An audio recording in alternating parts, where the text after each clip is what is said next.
Hello students, कैसे हैं आप लोग। स्टूडेंट्स, आज हम लोग देखने जा रहे हैं एक्सरसाइज 17.3 का क्वेश्चन नंबर 27 से। इससे पहले हम लोगों ने क्वेश्चन नंबर 26 तक देख रखा है, तो जिन स्टूडेंट्स ने नहीं देखा है वह पहले के लेक्चर को चेक करें और उन्हें वहां पर जो है वह वीडियो मिल जाएगा। वह डिस्क्रिप्शन चेक कर सकते हैं इस वीडियो का भी, वहां पे भी उनको जो है लेक्चर मिल जाएगा। तो चलिए शुरू करते हैं आज के लेक्चर को बिना किसी देरी के।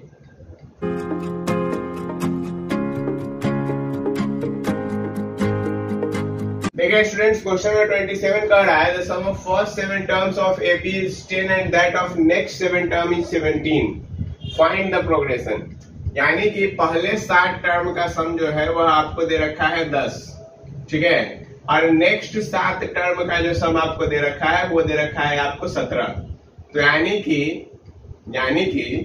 आपको यदि नेक्स्ट 7 टर्म का सम 17 दे रखा है तो यानी कि S7 तक ये हो गया। अब 8th टर्म से, यानी कि ऐसा इसको समझिए कि T8 से लेके T14 तक का सम जो है ये कितना है बच्चों, ये है 17। T8 से T14 का सम है 17। लेकिन अब इसको हम लोग लिखेंगे कैसे, तो इसको हम लिख सकते हैं S14 माइनस S7, ठीक है। कैसे लिख सकते हैं ये चीज हम लोग ऐसे लिख सकते हैं क्योंकि टोटल 14 टर्म है और 14 टर्म का सम है, इसमें 14 का सम और माइनस 7 का सम बराबर कितना के है, 17 के बराबर। तो यानी कि 14 टर्म का सम कितना हो जाएगा 17 और प्लस 7 का टर्म सम कितना है 10। तो यानी कि 14 टर्म का सम कितना हो जाएगा 27 हो जाएगा। अब यहाँ पे फिर फॉर्मूला लगा देंगे। तो यहाँ पे फॉर्मूला क्या लगेगा, ए प्लस लगेगा, नहीं लगेगा, ठीक है। देखिए यहाँ आइए, S7 का वैल्यू दे रखा है 10, तो यानी कि n/2 2a का वैल्यू हमको नहीं पता है, प्लस n-1 इंटू डी का वैल्यू हमको नहीं पता है, यही फॉर्मूला होता है। n हमको पता है 7/2 2a प्लस 6d बराबर 10 हो गया। तो 7 और यहाँ पे कितना बन जाएगा, यहाँ पर बन जाएगा आपको, इसको उधर गुना करवा दीजिए और इसको डिवाइड में लेंगे तो 7 भी हटाइए, डायरेक्ट लिखिए 2a प्लस 6d बराबर कितना आ गया, देखो बच्चों 2a प्लस 6d बराबर आ गया 20/7, ठीक है। अब देखिए इसका इक्वेशन बनाइए, तो इसका इक्वेशन बनाइएगा तो क्या बनेगा 14/2 2a और प्लस 13d बराबर 27। इसको काट दीजिए, 7 टाइम्स कट गया, तो यहाँ से इक्वेशन बन गया 2a प्लस 13d बराबर 27/7। क्लियर है बच्चों, ये पहला हो गया, ये दूसरा हो गया। अब आप दोनों इक्वेशन को जब सॉल्व कीजिएगा तो देखिए सॉल्विंग फर्स्ट एंड सेकेंड, तो होगा क्या कि 2a प्लस 6d बराबर कितना है 20/7 है और 2a प्लस 13d बराबर कितना है, ये है 27/7। 2a दोनों को घटा दीजिए तो 2a से 2a मर गया, इधर कितना आ जाएगा -7d बराबर कितना आ गया, इसमें से इसको घटाइएगा, इसमें से इसको जब घटाइएगा तो कितना आएगा -1 आएगा। यानी कि d का वैल्यू यहाँ से कितना आ गया बच्चों, d का वैल्यू आ गया 1/7, ठीक है। d का वैल्यू हम लोगों ने निकाल लिया। अब इस इक्वेशन में हम लोग किसी भी इक्वेशन में, ठीक है, दोनों में से किसी भी इक्वेशन में d का वैल्यू डाल देंगे। मान लीजिए कि सेकेंड में पुट करते हैं हम लोग, सेकेंड में जब पुट करते हैं तो a का वैल्यू कितना आ जाएगा, सो देखिए यहाँ पे देखिए पुटिंग d इन सेकेंड, तो क्या हुआ, देखिए यहाँ पे बन गया 2a प्लस 13/7 बराबर 27/7। तो 2a बराबर, इसको घटा दीजिए उधर तो कितना आ गया बच्चों 14/7 दैट इज 2। यानी कि a का वैल्यू कितना आ गया, a का वैल्यू 1 आ गया, a 1 आ गया, d 1/7 है, आपको ap लिखना है। तो आप आराम से जो है ap अब लिख सकते हैं आगे, कोई परेशानी बच्चों इस सवाल में नहीं है। चलिए अब हम लोग बढ़ते हैं क्वेश्चन नंबर 28 की ओर। क्वेश्चन नंबर 28 क्या कह रहा है, if the pth term of an AP is x and qth term of an AP is y, so that the sum of p plus q term is this. अब हम लोग कैसे करेंगे, सो देखिए pth टर्म का वैल्यू क्या है, x है, यानी कि टीपी का वैल्यू x दे रखा है। इसको हम लोग क्या लिख सकते हैं, a plus p minus 1 into d का वैल्यू कितना है बच्चों, ये है x। ठीक है, सेम वे टी क्यू का वैल्यू आपको y दे रखा है, यानी कि आप इसको क्या लिख सकते हैं, a plus q minus 1 into d का वैल्यू क्या दे रखा है बच्चों, y दे रखा है। बहुत बढ़िया। अब आप यहां से क्या कर सकते हैं, सो देखिए, यहां से यदि हम लोग चाहें तो हम लोग एक काम कर सकते हैं, पता है क्या, हम लोग जो है a और d का वैल्यू निकाल सकते हैं। इसका वैल्यू निकाल सकते हैं, a और d का वैल्यू निकाल सकते हैं। देखिए, इसको फर्स्ट इक्वेशन मानेंगे, इसको सेकेंड इक्वेशन मानेंगे। ठीक है, इसको फर्स्ट इक्वेशन मानेंगे, इसको सेकेंड इक्वेशन मानेंगे। तो a plus p minus 1 into D बराबर x और a plus q minus 1 into D बराबर है y। दोनों इक्वेशन को घटाइएगा तो ये तो मर जाएगा। ठीक है, अब यहाँ पे बचेगा आपका pd माइनस डी और माइनस qd प्लस डी बराबर आ गया x माइनस y के। b से d भी मर गया तो p माइनस q और इंटू कितना हो गया, d बराबर x माइनस y, यानी कि d का वैल्यू कितना आ गया बच्चों, d बराबर x minus y by p minus q। ठीक है, d का वैल्यू इतना आ गया। अब जब आप d का वैल्यू डालिएगा इक्वेशन में ना, जब आप d का वैल्यू डालिएगा इक्वेशन में, ये जो d आया, d का वैल्यू आप किसी भी इक्वेशन में डाल दीजिए। मान लीजिए कि हम इक्वेशन सेकेंड में डालते हैं d का वैल्यू। ठीक है, तो यहां से देखिए क्या आया, a plus q minus 1 into, ये कितना वैल्यू है, ये है आपका x minus y by p minus q और बराबर है y के। तो a का वैल्यू कितना आ गया बच्चों, y minus q minus 1 into x minus y by p minus q. ठीक है, बात समझ में आया कि नहीं आया, ये आपका आ गया वैल्यू a का। अब आपको a का ही वैल्यू पता चल गया, b का ही वैल्यू पता चल गया, हमको निकालना क्या है, sum of p plus q term क्या होता है, n by 2a, 2 times a। अब इसको आप सॉल्व कर लेंगे तो आपके लिए ज्यादा आसानी होगा, क्योंकि हम इसको जो है यहीं पे बस सिर्फ वैल्यू सब्स्टिट्यूट करके आपको छोड़ देंगे। पूरा हम इसमें आपको अब सॉल्व आगे नहीं करने जा रहे हैं, क्योंकि यहां तक मैंने आपको जो है सॉल्व करके निकाल दिया है।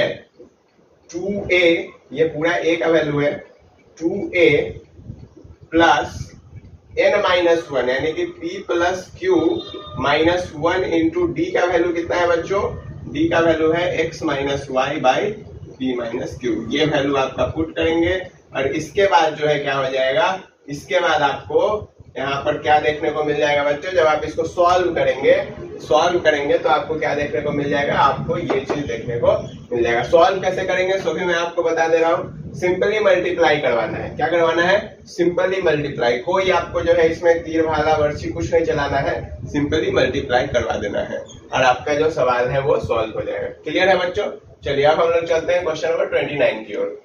देखिए स्टूडेंट्स, क्वेश्चन नंबर 29 क्या कर रहा है, the sum of n terms of 2 series in 80 are in the ratio 3n plus 8 is to 7n plus 15।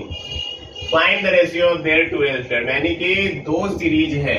देखिए 2 सीरीज है और दोनों का जो सम है वो आपको कुछ इस प्रकार से दे रखा है। तो हम SN1 और SN2 ले रहे हैं। इसका रेशियो क्या दे रखा है, 3n plus 8 by 7n plus 15। अब देखिए आप यदि इसको गौर करें तो ये क्या है, ये है 2a1 plus n minus 1 into D. ठीक है, अच्छा n टर्म्स है तो SN और SN ही रहने देते हैं, सिर्फ a और d का अंतर।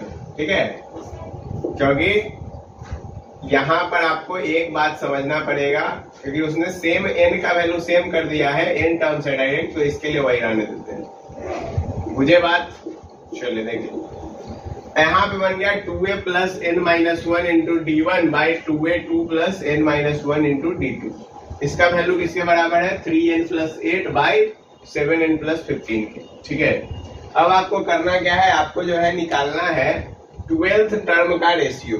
क्या करना है बच्चों, 12th टर्म का रेशियो निकालना है। तो 12th टर्म का रेशियो हम लोग कैसे निकालेंगे, तो देखिए T12 बाई T12, तो क्या हो जाएगा, A1 plus 11D1 by A2 plus 11D2। बात क्लियर, कोई परेशानी नहीं। अब यहाँ पे कैसा बना हुआ है फॉर्म, यहाँ पे बना हुआ है 2A1 का, तो हमको क्या करना पड़ेगा, ऊपर और नीचे 2 से मल्टीप्लाई। तो ये क्या बन गया, 2A1 plus 22D1 by 2A2 plus 22D2। Clear है बच्चों। अब देखें कुछ इस प्रकार का फॉर्म आपको बनते हुए दिख रहा है। अभी थोड़ा और देखेंगे तो यहाँ पे आपको दिखेगा कि ये 2A1 plus 23 minus 1 into D1 है, और ये आपको दिखेगा 2A2 plus 23 minus 1 into D2 है। क्या आपको ये बात समझ में आ रहा है जो मैं बोल रहा हूं? ये बात क्लियर है, क्योंकि यही इंपॉर्टेंट है, आपको समझ में आना चाहिए ये चीज, ठीक है। अब देखिए क्या आपको ऐसा फॉर्म यहाँ पे ही बनता हुआ दिख रहा है? बोलिए हाँ या ना, बोलिए हाँ या ना, दिख रहा है? क्लियर है, कोई परेशानी? देखिए 2A1 plus n minus 1 into D1, 23 minus 1 into D1, यानी कि यहां से हम लोग कह सकते हैं देयरफॉर n बराबर कितना है, तो n का वैल्यू है बच्चों 23, कि हमको ये चाहिए, और यदि ये नहीं होगा तो हम लोग नहीं निकाल सकते। बात समझ में आया कि नहीं आया? हमको A और D कुछ नहीं चाहिए, ठीक है, हमको ये चाहिए नहीं। तो n का वैल्यू कितना आया बच्चों? n का वैल्यू आ गया आपका 23। तो यानी कि अब यदि हमको n का वैल्यू पता चल चुका है 23, तो यहाँ पे जो सम हो जाएगा इन टर्म्स का वो क्या हो जाएगा, यहाँ पे यदि आप देखेंगे तो यहाँ पे सम आपका कितना हो जाएगा, बोलिए ये 23, यहाँ पे n के जगह डालेंगे तो 3 into 23 plus 8 by 7 into 23 plus 15, कितना हो गया बच्चों? 23 3 जा 69, 69 और 8, 69 और 8 कितना होता है? 69 और 8 77 बाई, इसको इससे मल्टीप्लाई कीजिए तो कितना हो गया? 3 7 जा 21, कैरी 2, 7 2 जा 14, 2 16, 161 और 15, यानी कि 176। क्लियर है बच्चों? तो ये आपका जो है, आपसे क्या पूछा गया था, T12 का रेशियो, ठीक है। तो आप यहाँ पे ये वैल्यू किसका हो गया, T12 बाई T12 का। क्लियर है बच्चों, कोई परेशानी नहीं है? चलिए बच्चों अब हम लोग चलते हैं क्वेश्चन नंबर 30 पर। क्वेश्चन नंबर 30 कह रहा है इन एन एपी, ठीक है, Sn denote sum of first n terms. If Sn बराबर n square p and Sm बराबर n square p, then Sp बराबर p क्यूब। देखिए क्या करना है हमको कि Sn का वैल्यू दे रखा है कितना, n स्क्वायर p, और Sm का वैल्यू कितना दे रखा है, m स्क्वायर p। तो Sn बराबर क्या होता है, n by 2 2a plus n minus 1 into d बराबर कितना हो गया, n square p। Same way Sm बराबर क्या हो जाएगा, Sm बराबर हो जाएगा m by 2 2a plus m minus 1 into d बराबर कितना हो गया, m स्क्वायर p। क्लियर है बच्चों, कोई परेशानी यहां तक में नहीं? अब आप क्या कर सकते हैं, आप n से n को काट सकते हैं। यहाँ पे आप एक m से एक m को काट दीजिए, तो यहाँ पे जो बनेगा ये बनेगा 2a plus n minus 1 into d बराबर 2np, पहला इक्वेशन। और यहाँ पे बनेगा 2a plus m minus 1 into d बराबर 2mp, ये बन गया आपका दूसरा इक्वेशन। अब आप यहां से क्या करेंगे, अब आप यहां से जो है a और d का वैल्यू निकालेंगे, ठीक है। तो देखिए इसको पहला हम लोगों ने लिया है, ये 2np के बराबर हो गया, और सेम में 2a plus m minus 1 into D करने पर ये 2mp के बराबर हो गया। ये पहला था, ये दूसरा था, दोनों को घटाएंगे, ये मर जाएगा, तो यहाँ पे क्या बचेगा, n minus m into D बराबर 2n minus m into p। तो n माइनस m से n माइनस m कट गया, तो d का वैल्यू कितना आ गया बच्चों, d का वैल्यू आ गया 2p, ठीक है, d का वैल्यू कितना आ गया, 2p आ गया। अब d का वैल्यू जब पता चल गया तो हम लोग क्या करेंगे, d को पहले में डाल देते हैं, ठीक है, d का वैल्यू पहले में डालते हैं, तो देखिए क्या होगा, 2a प्लस यहाँ पे क्या बन जाएगा 2np 2np, ठीक है, क्योंकि n से गुना हो गया, माइनस 2p बराबर 2np, क्या बन गया 2np। तो इसको यदि आप उधर भेजिएगा तो 2a बराबर क्या हो गया, ये इधर है मर जाएगा, उधर जाएगा तो और ये 2p बन गया, यानी कि a का वैल्यू किसके बराबर, a का वैल्यू बन गया p के बराबर। a का वैल्यू किसके बराबर, a का वैल्यू बन गया p के बराबर। d का वैल्यू किसके बराबर, 2p के बराबर। हम लोग को किसका वैल्यू निकालना है, हम लोग को निकालना है sp का। तो sp बराबर क्या होगा, p बाई 2 2a, तो 2a यानी कि 2p plus p minus 1 into 2p डाल देंगे, क्योंकि क्या होता है फॉर्मूला, क्या होता है formula, n minus 1 into D, या d का वैल्यू कितना है 2p है। देखिए ये बाहर वाला 2 इसको काट देगा, इसको भी काट देगा, तो यहां से क्या बना p into p plus p square minus p, p से p भी मर गया, तो p इंटू p स्क्वायर बराबर कितना आ गया बच्चों, p क्यूब आ गया। कितना आ गया, p क्यूब आ गया। समझ में आया ये क्वेश्चन, कोई परेशानी। हमने क्या किया, सबसे पहले एसएन निकाला, वहां से फिर उसको फॉर्मूला बना के एक इक्वेशन, फिर एसएन निकाला, फॉर्मूला बना के दूसरा इक्वेशन, फिर दोनों इक्वेशन से ए और डी हमने निकाल लिया, और फिर एसपी निकालने के लिए हम लोगों ने क्या किया, एसपी निकालने के लिए जब हम लोग बेसिकली फॉर्मूला का यूज कर लिए। क्लियर है, कोई परेशानी नहीं है, ठीक है। तो आज के लेक्चर में हम लोग इतना ही रखेंगे, और हम लोग का 17.3 भी खत्म हो चुका है। तो फिर हम लोग नेक्स्ट लेक्चर में मिलेंगे, जिसमें कि हम लोग अगला एक्सरसाइज 17.4 के बेसिक्स और उसके क्वेश्चंस देख रहे होंगे।